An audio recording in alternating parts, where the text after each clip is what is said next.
Thinking about starting your spring garden indoors without ending up with a tray of sad, floppy seedlings? Welcome to RootInsect.com.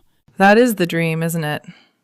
Every spring, people get excited, buy seeds, toss them into whatever container they can find, and then wonder why half of them never come up. Or they come up, look promising for 4 days, and then collapse like they've had enough of this world. Yep, classic damping off. Tiny seedlings, dramatic endings. And that's one reason seed starting kits are so useful.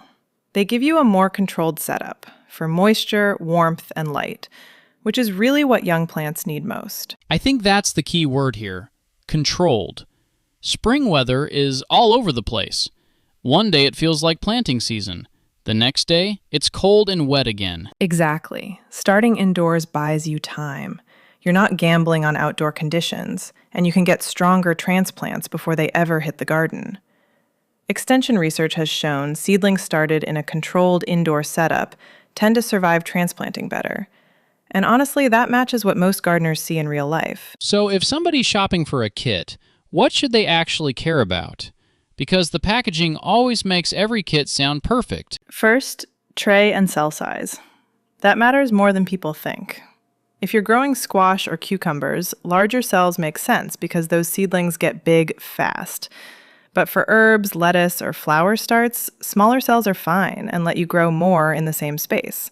I learned that the hard way with tomatoes in tiny cells. Mine looked like they were renting a studio apartment they'd outgrown.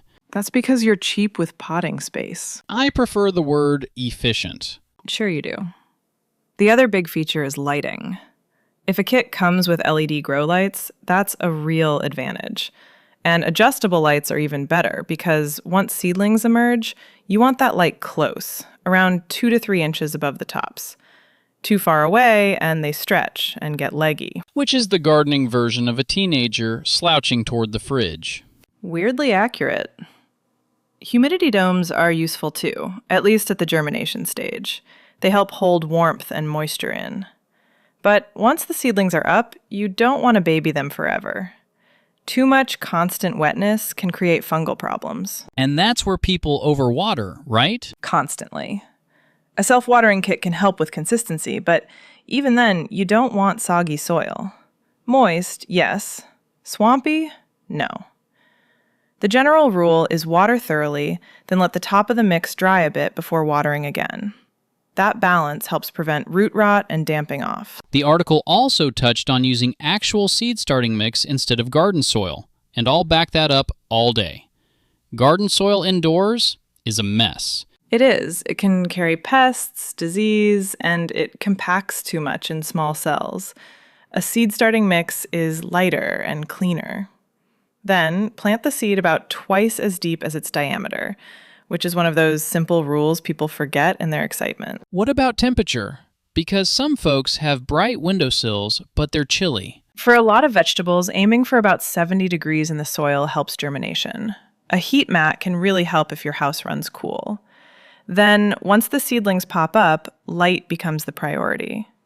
Warmth matters, but if they don't get enough light, they'll still turn weak. Another thing I liked was the reminder that your region matters.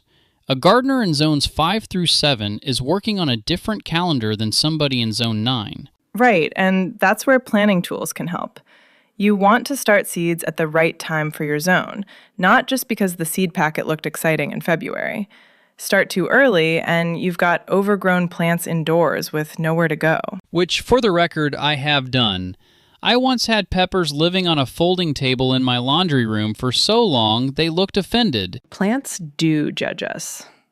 But if you time it right, use a decent kit, and harden seedlings off over about a week before transplanting, you'll have much sturdier plants heading outside. So the short version is, basic kits are fine for beginners. But if you want less guesswork, features like LED lights, a humidity dome, and maybe self-watering are worth considering. And sturdy trays. Flimsy trays are maddening. Nothing says spring optimism like spilling a full tray of wet seedlings onto the floor. Spoken like someone with experience. I deny everything. Thank you for listening to this edition of RootInsect.com, Conversations with Grant and Fiona.